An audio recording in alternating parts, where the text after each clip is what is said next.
Hey guys, 2025ல ரொம்ப அழகான feel good மூவிஸ்லாம் தமிழில் வந்திருக்கு.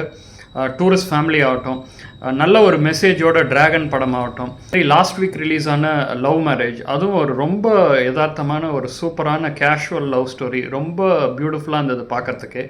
ஸோ அந்த வரிசையில் இந்த வாரம் ரிலீஸ் ஆகிருக்கிறது தான் ஸ்ரீ கணேஷ் இயக்கத்தில் சரத்குமார், தேவயானி, சித்தார்த், மீதா ரகுநாத், சைத்ரா ஆச்சார் நடித்த 3BHK படம். ரொம்ப நாள் கழித்து ஒரு கம்ப்ளீட்டான ஒரு படத்தை பார்த்த ஒரு நல்ல ஃபீலிங் வந்து இந்த படத்தை கொடுத்துச்சு. படத்துடைய ட்ரெய்லர் லான்ச் ஆகும்போதே இதோடைய கதைக்களம் என்ன இருக்குன்னு நமக்கு தெரிஞ்சிட்ருக்கோம். ரொம்ப ஒரு சாதாரணமான ஒரு மிடில் கிளாஸ் ஃபேமிலி, ரெண்டட் ஹவுஸில் இருப்பாங்க. நம்ம எல்லாரும் மாதிரியும் அவங்களுக்கும் வந்து ஒரு சொந்த வீட்டுக்கு போகணுன்றது ஒரு பெரிய கனவாக இருக்கும்.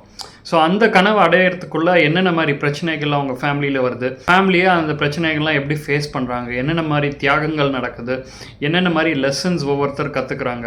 ஸோ இந்த மாதிரி நிறைய கருத்துக்களை ரொம்ப ப்ரீச்சியாக இல்லாமல் ரொம்ப பியூட்டிஃபுல்லாக, ரொம்ப லைட் ஹார்ட்டாக கொண்டு வந்து இந்த படத்தை கொடுத்துருக்கார் ஸ்ரீ கணேஷ்.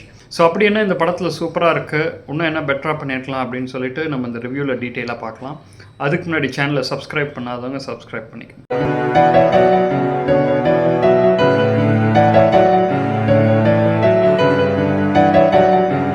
ஸோ இதில் ஃபஸ்ட்டு பாசிட்டிவ் என்னென்னு பார்த்தீங்கன்னா, இந்த படத்துடைய கதைக்களம்.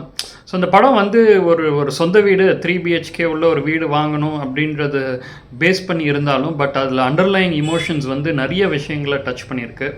ஒன்று வந்து ஒரு ஃபேமிலிக்குள்ளே அப்பா அம்மா, அந்த பசங்களுக்குள்ளே இருக்கிற அந்த அன்பு பாசம், அவங்க எப்படிலாம் ஒருத்தருக்காக ஒருத்தர் விட்டு கொடுக்குறாங்க, அவங்க எவ்வளோ கஷ்டப்பட்டு இந்த நிலைமைக்கு கொண்டு வரணும்னு ஆசைப்படுறாங்க.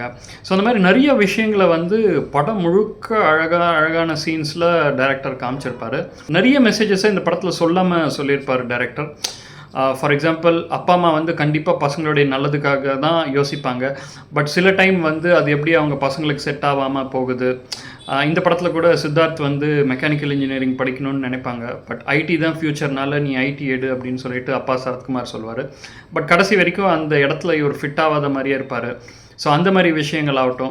அப்புறம் நம்ம அப்பா அம்மா சந்தோஷமாக இருக்கணும், அவங்க மனசு கஷ்டப்படக்கூடாதுன்னு சொல்லிட்டு கல்யாணம் பண்ணிட்டு போவாங்க அந்த பொண்ணு.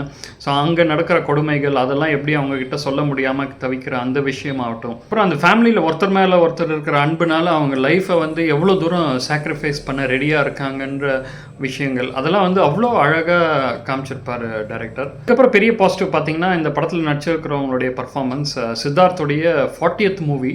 ஸோ அவர் பார்த்தீங்கன்னா இந்த ஃபஸ்ட்டு வந்து ஒரு ஸ்கூல் ஸ்டூடெண்ட்டாக இருப்பார். ஸ்கூலில் இருந்து காலேஜ்லேருந்து ஐடி, அதுக்கப்புறம் ஒரு எக்ஸ்பீரியன்ஸ்டான ஒரு ப்ரொஃபஷ்னலாக மாறுவார். ஸோ அந்த த்ரூ அவுட் த ஜேர்னி வந்து அவ்வளோ கன்வின்சிங்காக பண்ணியிருப்பார். ஸ்கூல் படிக்கும்போது ஒரு ஸ்கூல் பாய் மாதிரியே அவருடைய மேனரிசம்ஸ், அந்த ஸ்கூலில் இன்ட்ராக்ட் பண்ணுற விஷயம், அந்த வர கோவங்கள், அதெல்லாம் அவ்வளோ நேச்சுரலாக பண்ணியிருப்பார்.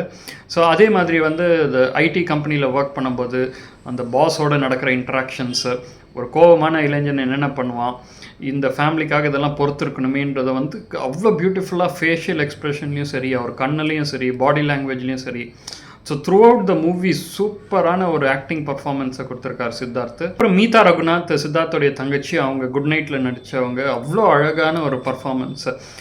ஒரு அப்பா அம்மாவுக்கு எவ்வளோ ஒரு சப்போர்ட்டிவான ஒரு பொண்ணு.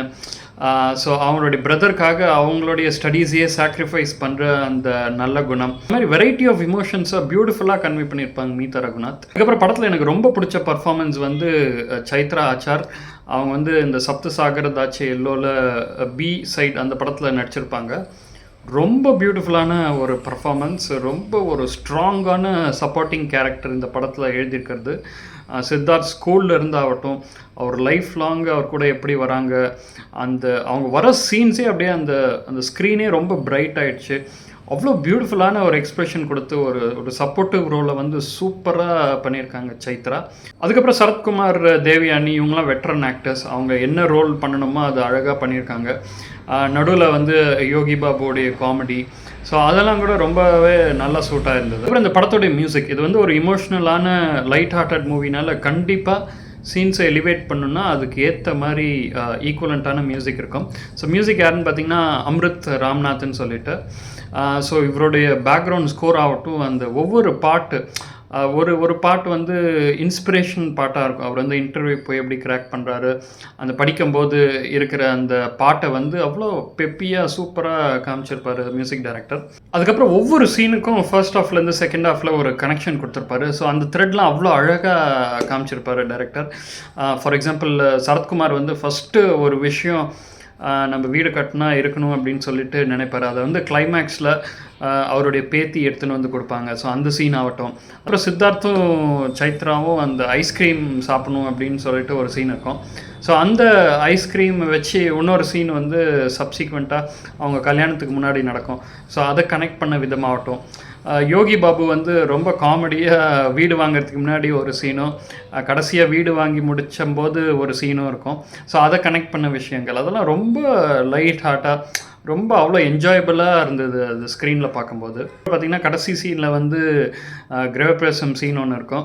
ஸோ அதில் அந்த படத்தில் வந்த ஒவ்வொரு கேரக்டரும் அவங்களுடைய ஃபேமிலியும் வந்து மீட் பண்ணுறது, க்ரீட் பண்ணுறது, ஸோ அந்த பேக்ரவுண்ட் அதெல்லாம் அவ்வளோ சூப்பர் டச்சியாக அவ்வளோ அழகாக வந்து எடுத்திருப்பாங்க. ஓவரால் பார்த்தீங்கன்னா கண்டிப்பாக இந்த படத்தை மிஸ் பண்ணாமல் தியேட்டரில் பாருங்கள். ரொம்ப பியூட்டிஃபுல்லான, ரொம்ப இமோஷ்னலி ஹை அண்ட் லோலாம் இல்லாமல் ஒரு டீசெண்டான அப்படியே ஒரு காமான ஒரு ஃபேமிலி வாட்ச் இந்த படம். மீண்டும் இன்னொரு ரிவ்யூவில் சந்திக்கலாம். அதுக்கு முன்னாடி signing off is Gopi. Bye.